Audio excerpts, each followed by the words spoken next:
Alrighty, Waffle fans. I'm PhotoShop Waffles, and I'm going to be showing you how to sever a head, but not in the way you see here. I'm actually going to do it the opposite way around.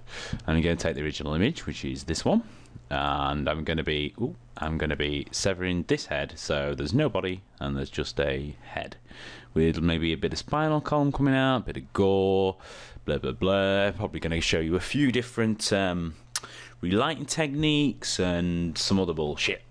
So let's get started.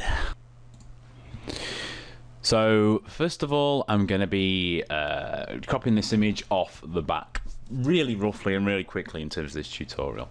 So I'm going to get a quick selection tool. I'm just going to go boom. I'm going to start selecting round like that. Alrighty, that'll do to start with. Then I'm just going to sort of zoom in. I'm working with quite a high resolution image here, so it's pretty good. I'm going to alt click, and I'm just going to start taking out and redefining some of these edges ever so slightly, like that. That'll do. Start doing this one. Now you can do this two ways. You can select this area, and select all the face and do it that way, or you can select the background. Now I selected the background, which is why when I hold the Alt key, this becomes a minus, because technically I'm taking away from my selection. So if I added to the selection here, it'd do this shit, and that's exactly what I don't want. So I'm gonna minus and actually take away from the selection, because I want a little bit of that here. I'm gonna go down here. That looks all right until we redefine edge. See if there's anything obvious over here. No, that looks okay. And if you're wondering how I'm moving around this without changing my tool, obviously you can see I'm just holding down space, gives you a little hand, and then you can shift it around. Aha. We have a little bit on the ear. I want to minus, like so, and then minus down here, just a little bit there. Doesn't have to be perfect yet. We're gonna redefine the layer mask very soon. Ooh, I want to add, I want to take away in there.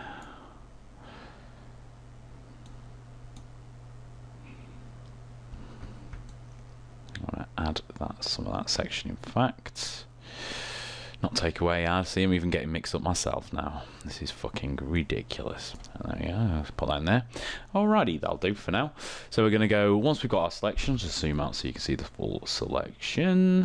There we go. I'm going to go to select and redefine the edge. Now, I'm going to turn Smart Radius on. I'm going to give it, I don't know, about 2.5, 3 pixels. And I'm going to zoom in here, just till I get, there we go. And I want to start plussing like this. See, I'm like clicking the edges. I'm saying, yeah, want more. And then that turns red. And here, one more. Just around the edge, I'm just clicking, holding, dragging while I've got this Smart Radius on. Not doing anything else with it yet. Let me have a look what else. So I want to clean this edge up a little bit here. And that's a little bit better. I'm not really going for an absolutely perfect crop, because if I'm honest, for this tutorial I don't really give a shit. Just redefine this edge here. Should give me a slightly better, there we go, that's better. I want to bring in some more of this hair slightly as well. There we go, a little bit more hair. Just add a little bit around there. Yep, there we go. So hopefully this should be okay. I'm not bothered about getting any of this hair in there. I could do with redefining here a little bit, although saying that, I'm doing all this bullshit, but I'm actually cutting the bottom of the body out. So the head will do for me for now. I'm outputting to a selection, and I'm just going to go okay. Now, like I said, I've selected technically the background, and I want to keep this section, but if I click to layer mask now, it'd just keep the background and it'd hide this selection if I just click this button. So I've got two options, but I'll just show you one. I'm going to go select and inverse. Now that's selected inside. So when I hit the layer, there you go, there's no background anymore. So we can just turn that off. In fact, we can see how good it, yeah, I mean, one way of seeing how good your crop is, if you get black, I've just put it on my background, but it could be either, and fill your background layer with black. With it being set to the background, it's going to be Control and Backspace. That's the shortcut for a fill of the background, and Alt and Backspace is a shortcut for the fill in the foreground. So you can see, I mean, the crop's all right. It's not amazing. The ear looks a bit shabby. Well, to be honest, it all looks a bit shite, really. But it was only a very, very quick one, and I couldn't be arsed dicking around with it. The wool looks all right. Anyway, because it's on a light background, we don't need to worry about that, and I'm going to stick it onto a 50% grey. There we are. Okay, so the image is cropped out. So what I'm going to do next now is I'm going to do sever at the neck. So what I want is I want to get my pen tool, like this, pen tool, and I want to choose a neck point, and I want to create a path that mimics perhaps the edge of the neck. Now, as you can probably just about see, there is a neckline running across there. So what we're going to do is we're going to probably start about there, and I'm going to do my first sort of like bulge around about there, like that. You can see that line, and then I'm going to, and that was just a click and a drag, and that brings out the handles. I'm going to click and drag again, and we've got kind of the Adam's apple just there. I'm going to slightly move that by holding down Control, and it changes the mouse pointer to this, and then clicking on the anchor point, and then you can just move them around where you want, like this. See, you can just move them around, and because of these handles here, that's going to keep a defined curve. So I think, yeah, the Adam's apple out there like that, and I'm going to kind of bring it in a little bit. We've got sort of a neck muscle here. I think I want to kind of bring it in. I'm not sure that's looking quite right yet, but we'll see.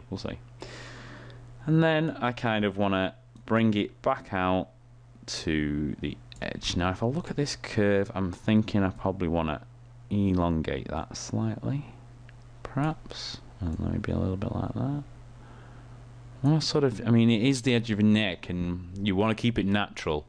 You know, if it looks a bit abnormal, it's not going to look right. So let's just try that one for now, and if it's shit, what I'll probably do is pause the video and do another one, or have another few tries. So we bring this round here, because what we're actually doing is we're going to complete the path all the way around till you get that little O, finish it off, and we've got a complete path. Now if we go into our paths, you can see the word path. Just going to drag that down to new path there, or new layer, or whatever button you want to call that, and it changes that path into path 1. So it's not a temporary path, it's a permanent one now. We can right click on the path, and we can go make selection. Get this little box. We don't want to feather it, we want it anti-alias, that's fine. So we just go bosh, and there is a selection. Now because we've created, we cropped this out from the back, we've got a layer mask already here. What I want to do is I want to add this section to the invisible part of the layer mask. So all we do is we fill it with black while it's selected, and while the layer mask is selected, that's Control and Backspace. And it has gone. Now we can look at our neckline. Let's have a little look. Well, to me, that looks all right, you know. I could actually live with that, just about. So for starters, that neckline is fine. Okay. Okay, so what I've done here is I've got an image of some spinal cord, and I've rotated it around and just warped it a bit so it starts to fit in line with the face very roughly. It's not going to be perfect, it's quite low resolution. I couldn't find anything high resolution on Google, so I thought fuck it, I'll just carry on with this for the tutorial. So what I'm going to do now is I've already got some layers here set up, and I've got a black and white adjustment layer, and I've got a curves layer just to make it black and white to get rid of the color information in it because we don't really want it, and also I've got a curves layer here to just sort of darken the image a bit. I'll just show you how to create these layers very quickly. So essentially this is the cropped out spinal column.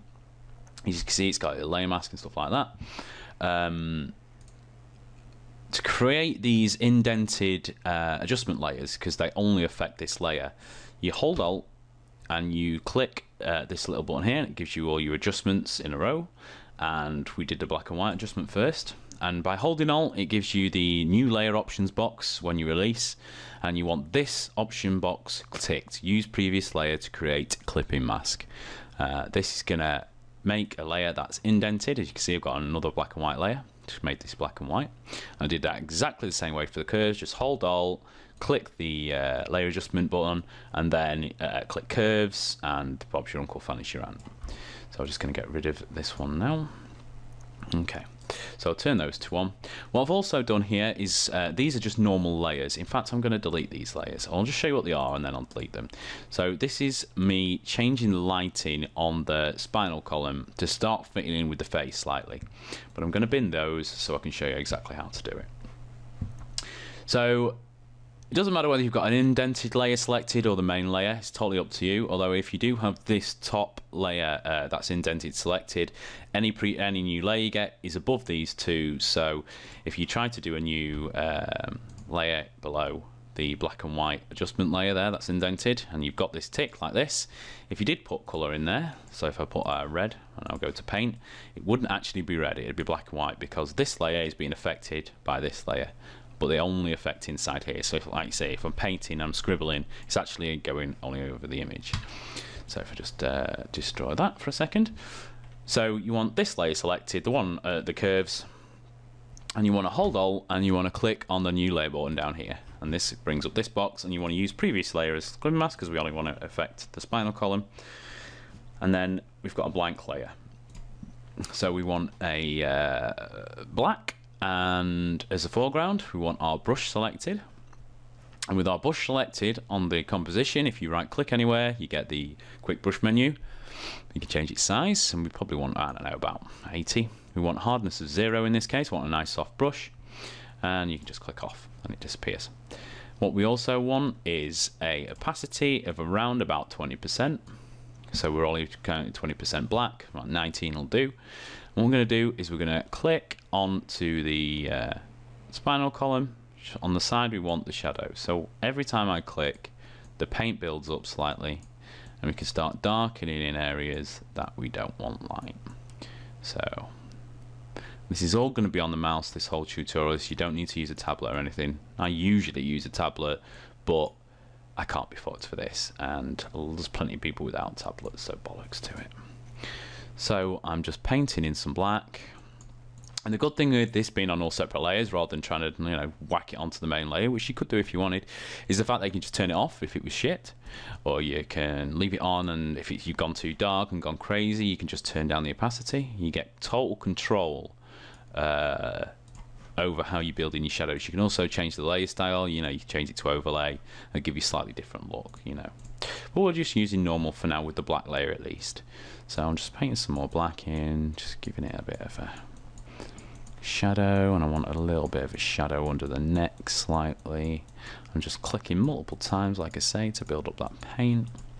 Then we're going to create another new layer, so let's hold Alt, click the new layer button, use previous layer as well, and then in this case I'm just going to swap these around and I'm going to paint white using the same opacity, and I'm just going to start putting in where I think the highlights, because as you can see the light on the face is coming in this side, but the original light on this was coming in from the opposite direction, and we want everything lit the same way. So I'm just painting white on top of here. Now don't worry if things start to go a bit grey and they don't look quite right, because we're actually going to change the layer mode of this in a second, but first I'm just going to start painting my highlights slightly. Just going to have a highlight off there, one off there, and I'm doing this quite roughly, I'm not really thinking of the shape too hard, and it was cropped like a piece of shit, that low resolution spinal column, but you know, just a word of advice, basically use as high resolution images as you can possibly use, certainly for photo montage. You can get away with lower res images with higher res images, especially if you're scaling down your finished composition, but generally you're gonna have better results if you use high resolution image for everything. They're easier to crop, you get more detail, more flexibility, blah blah blah. So anyway, so yeah, back to here. So we've added our highlights a little bit here, there and everywhere. And I'm now going to change this to a soft light, because the normal light is a little bit too hard for me. So if I just turn these two off, you can see the difference. There's one light and there's the other. So you can start seeing I've put a little bit of shadow from the neck, a bit of shadow down there. We've got some highlights coming in, and I can add to these as I like. You know, I can go really white, I can go crazy. And you can have as many of those indented layers as you want. Just hold on, click the button again. And for instance, if you wanted some more white, but you wanted a different layer mode, you know, you could start painting on there, and I could get a smaller brush and slightly higher opacity if I want. It's even smaller brush than that, I think. And then I could just start, you know, really putting some sort of highlights off the bone like that, and maybe a little bit of one there, and something coming in there. That brush seems probably a bit hard and a bit small, but what I'm going to do is I think I'm just going to give those a little touch of blur as well, just like that. Just going to go filter, blur, and Gaussian blur. Not much of a blur, just enough blur that you'd sort of stop seeing the brush strokes. There we go, that'll do. And I'm probably going to knock the opacity down to that layer a little bit. That should do the job. So it was that, and now it's that. Perfect, that'll do. Right. Next, I'm going to make the face black and white. So I'm going to hold Alt again, click my layer adjustment, and go to black and white. I'm going to use previous layer as clipping mask and go OK. So I had the layer 1 selected. Well, that's what it's called, but it's the face layer. I'm just going to change it to face. And we've changed it to black and white, and the reason is because I want to relight this, and it's much easier to relight stuff in black and white than it is to try and do it in color. We can add the color information back because we've not actually destroyed it, we've just masked it in a sense. So what I'm going to do now is I'm going to create another layer, another indented layer, just a normal one, and I'm going to do similar to what I did with the bit of skeleton there. I'm going to a reasonably large brush for this. Yeah, that'll do. Quite a low opacity. I'm going to paint black, and what I'm going to do is I'm going to add some black around the edge of the face like this. And if I click again, get some more black, just go slightly closer to the edge. Maybe even one more time, just around the edge like that. Tiny bit more on the forehead. Yeah, that'll do. I'm just going to knock the opacity down a touch.